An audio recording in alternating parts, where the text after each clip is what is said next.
Hello there, welcome to Reeve Chat. In this tutorial, we will go through how to use chat tags for better managing customer conversations and improved agent productivity.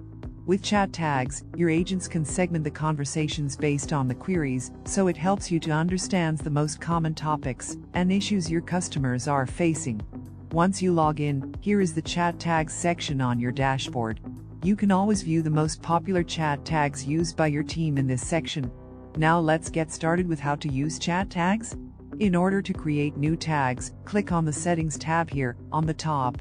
Then, in the left tab column, click on Chat Tags.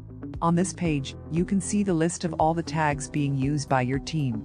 To add a new tag, click on this Add Chat Tag button on the top.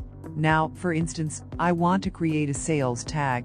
Add the relevant comment, and click the Create the Chat Tag button. The tag has been created. Now you can go to your chat window and open the chat. You can add a tag to this conversation by simply clicking on this tag button and selecting the desired tag. The conversation has been tagged. Now I can search and analyze different conversations via their tags. Open Chat History. In the search type bar, search via sales tag. I can see all the sales tag conversations here. Simple as that. That's all for chat tags. For further help, you can check out our help center. Thank you for watching.